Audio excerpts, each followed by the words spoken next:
Julian Assange, a judge refuses to delay the extradition hearing. This is from yesterday, so they refused it yesterday. A judge in London has rejected Julian Assange's attempt to delay his U.S. extradition case. The United States wants to try the WikiLeaks co-founder over allegations of leaking government secrets. His lawyer had asked for more time to gather evidence, but District Judge Vanessa Barasiser, I'm sure I'm mispronouncing that, refused and said a full hearing will begin in February. Okay, so what spawned them asking for more time? Well, let me show you something that I posted on Twitter yesterday, and I still do feel this way. Obviously, nothing's changed. Here's the tweet I was responding to. This is from Tristan Kirk, a reporter over in the UK. Today in court, and this was yesterday, today in court, Julian Assange struggled to say his own name and date of birth as he appeared in the dock. He claimed to have not understood what happened in the case management hearing and was holding back tears as he said, "I can't think properly." This is a common symptom of somebody who has faced solitary confinement and has faced the type of treatment he has faced over the years. Keep in mind, this is years. It's not like he was just in an embassy for a couple months or something. It was years. It was years where he was denied sunlight, where he didn't see people often, where he was pretty much in solitary confinement in a small space. This causes paranoia. This causes you to not be able to think clearly. That's a common side effect. You don't know how to function in society. You get jittery because you're not around people. Your reaction time is messed with. Those are all common symptoms that happen to you when you're confined like he was for that length of time. You can't think clearly. You can't process what's going on. So what I tweeted, what's happening to Julian Assange is an Orwellian execution, and the world is participating. This is unreal. And I'm sure there's probably a better phrase than Orwellian execution. That's just like, what I thought of.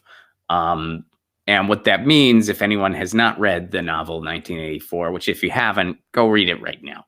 But basically what happens there is, they were kind of being controlled by force, by a deep state. It was a dystopian novel that I think some people read that book and thought that was a roadmap.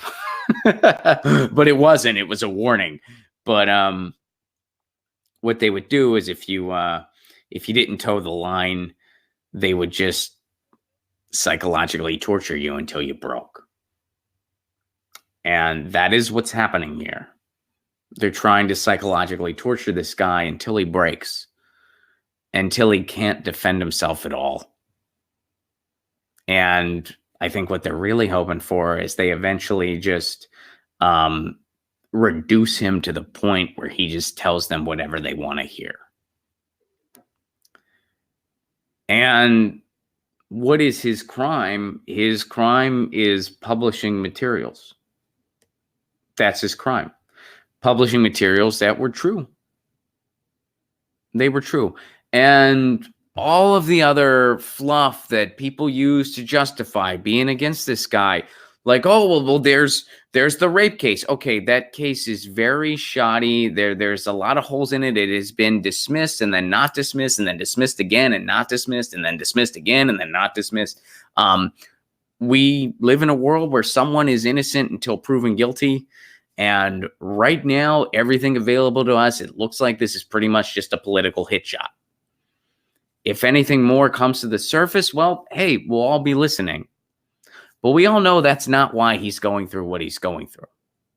He's going through what he's going through because of what he published. That's why this is happening.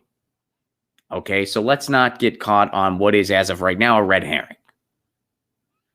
Furthermore, he used WikiLeaks to promote Trump. Okay, there's no evidence. All he did was publish stuff. Publish stuff he thought the public ought to know. That's all he did. There's no evidence he's a fan of Trump. No evidence of that whatsoever.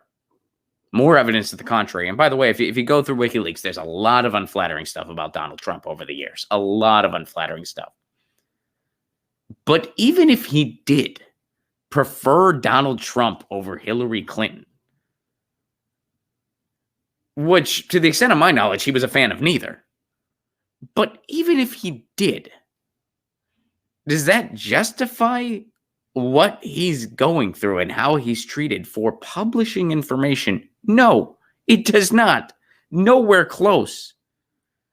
Nor is he the reason we have Donald Trump. There are a lot of reasons why we have Donald Trump. Julian Assange is not on that list. Julian Assange is a publisher. And if you want to say what he published helped Donald Trump become president, okay, well, guess what? Your anger should be at the DNC for cheating in the first place. Your anger should be at the corrupt behavior of them, not the person who told you about it. That is the textbook definition of shooting the messenger. He's a publisher. It's his job to publish the truth, and that's what he did. How many things have WikiLeaks ever retracted? 0. They've never had to retract a thing. So if you want to say what WikiLeaks published led to the nomination of Donald Trump, okay, your anger should be with the DNC. Because that's who gave us Trump, by the way. Reasons we have Donald Trump is because of 30 plus years of rugged neoliberalism. And a lot of people in the United States has had enough, so they took a chance on a snake oil salesman. The corrupt behavior of the DNC that kneecapped the person who could have beat Trump, which was Bernie Sanders. The narcissism and hubris of Hillary Clinton for not extending an olive branch to Bernie Sanders and instead picking the worst vice presidential candidate in the history of American politics in Tim Kaine, who couldn't even beat Mike Pence in a debate. And having the most underwhelming campaign in history, so terrible it lost to Donald Trump. That's why we have Donald Trump. So you want to get angry about what WikiLeaks revealed? Get angry at the DNC. Don't get angry at WikiLeaks. And yes, this is a modern day Orwellian execution of a publisher. That's what this is. And the media is complicit. And there's that famous meme that goes around the internet. I've seen that meme many times. You know, first they came for the journalists, and then, hey, I don't know what happened after that.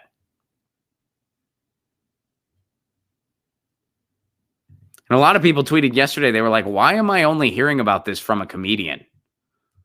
Why is the only person telling me about this stuff comedians that stream from their living rooms? Oh, boy. Get your news on with Ron. Don't you want to know what's going on? We're getting our news on today.